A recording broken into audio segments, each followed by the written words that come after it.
Hello and welcome back to the second season of the Coach's Corner. I'm Evan O'Neill, and with me is Assumption Cross Country head coach Stacie Wentz. At the end of last spring, we got a snapshot of the outdoor track and field team and the tremendous season they had, capturing over 50 new school records. Now, we have a lot to cover in this first episode as the cross country season has already begun, so we'll take a quick bird's eye view of the first two meets. But Coach, I don't think there's a better way to start off the second season of this show than by saying that the women's team is ranked second in the region. Unbelievable. Both the men's and women's teams started at the Northeast 10 Championship Preview Meet, hosted at Stonehill College, who always has a target on their back in the eyes of your team and your coaching staff because that's the team you're up against for first place in the conference. The women came in second behind Stonehill, and the men had some notable performances in the meet as well. After the NE10 Preview Meet, both teams hit the road and traveled to South Bend, Indiana for the National Catholic Championship, which hosted schools such as Notre Dame, Marquette, and Holy Cross. Of course, many fans of the Greyhounds know of a familiar face to Assumption's alumni who leads the Notre Dame football team every Saturday. Brian Kelly, of course. Mm-hmm. The women came in 11th and the men in 15th. And now we can slow down a bit and take a breath as we're all caught up.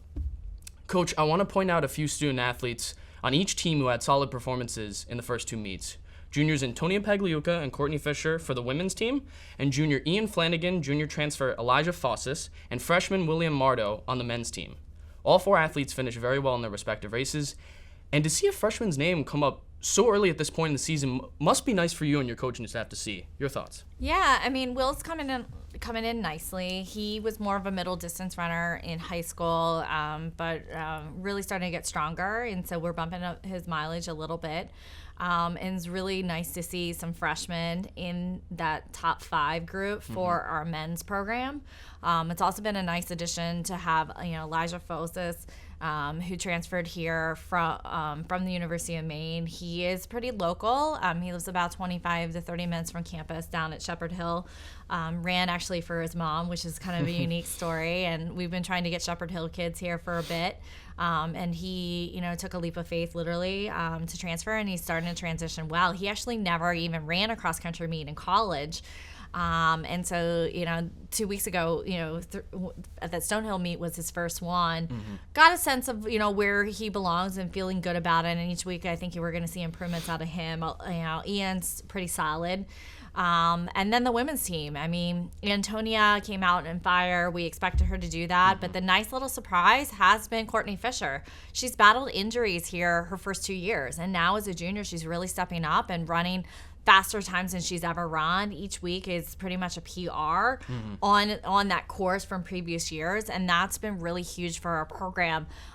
Women's team, has some big goals. We got a couple of votes for top 25 in the country last week. Mm-hmm. That's amazing because when I started this process 3 years ago, this women's team was at the very bottom of the region. So we weren't even talking national rankings. I mean, we were probably ranked, if we had to do rankings, maybe 275 out of 310 teams that are sponsored in Division II for Division II athletics who sponsor varsity cross-country teams out of all the colleges in the U.S. But to be able to get some votes and have some recognition about being top 25 in the country, that is a goal for them. For sure, get to the national championships, be top 25 in the country. I think we're there. We just need to make sure that we stay healthy. We've held a few people out at Notre Dame. Mm-hmm. And then this past week at Worcester City Championships, we ran mostly as you said, our younger runners, our more inexperienced runners. It was more of what we consider our JV team, not quite our varsity top 7, but kids that we may see those kids in our top 7 once we get into championship season at the end of next month. So things are looking really well. I'm really impressed, and I hope that it continues for sure. Mm-hmm, definitely. And as you just mentioned, to top it off, this past Friday was the Worcester City Championship in Paxton, Mass. And you just kind of mentioned how there were less experienced athletes involved, but it was good experience for your JV team. Absolutely. Very tough course. Very, very, it was hotter conditions. It was 4 o'clock on a Friday where most of our meets are Saturday morning at 9 or 10. Mm-hmm. So that was nice. But again, we've got a big weekend coming up, and I know you're going to talk about that, but Lehigh and Paul Short Invitational, and we really see where we're really at. It's a solid course. I think it's going to be a little muddy.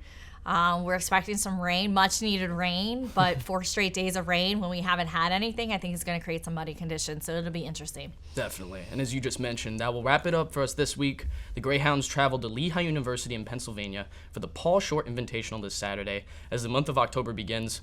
Believe it or not, time is flying. For more information on Assumption Cross Country and all of Greyhounds athletics, visit AssumptionGreyhounds.com. See you next time, and go Hounds.